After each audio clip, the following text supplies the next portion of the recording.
In a previous video, I showed you how to break down a whole chicken, and I recommended that you save the back and the wings to make chicken stock. The great thing about homemade chicken stock is on those bones, there's some connective tissue that contains collagen.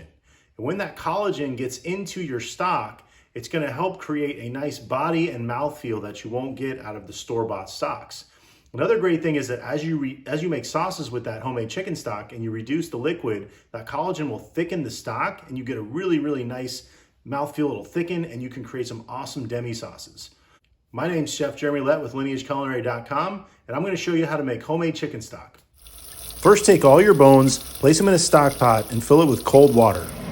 Bring the water to a boil, then drain, reserving your bones. Now, the step where you bring it to a boil and then drain it, you can skip that, it's optional. But I like to do it because what happens when you make a stock is the proteins that are on the meat will start to denature. Proteins by structure are really complex molecules that are wrapped up and coiled, and when you apply heat or energy, they unravel. And that's what you see floating to the top, that kind of white, almost looks like dirty foam on top of your stock. That's denatured protein. It's also any kind of impurity that's in the stock. And you're gonna wanna skim that stuff off. So to me, this step makes it a lot easier because a lot of that will come off. You drain it, put your bones back in the pot, fill it with cold water again, and start the whole process again.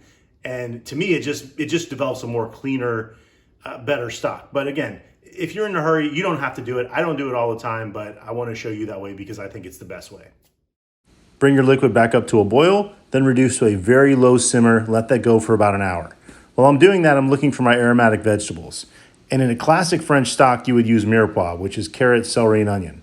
But this is a homemade stock, so I use whatever's in my refrigerator, whatever vegetables I need to get rid of. That's usually carrots, onions, celery, tomatoes, mushrooms, bell pepper, fennel, all those things work great. What you want to avoid are leafy green vegetables, so no spinach, no lettuce, no fruit, and nothing super starchy, so no potatoes or yams.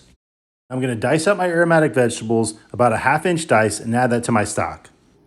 Keep at a low simmer, skimming the top for about 2 hours. Now I'd like to add my dry herbs, so I like to put bay leaf, about a teaspoon of black pepper, and some dried thyme. You could also add oregano, marjoram, or parsley.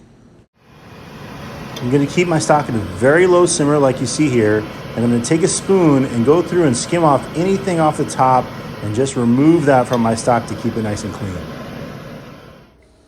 After 4 hours of total cook time, I strain my stock into a container.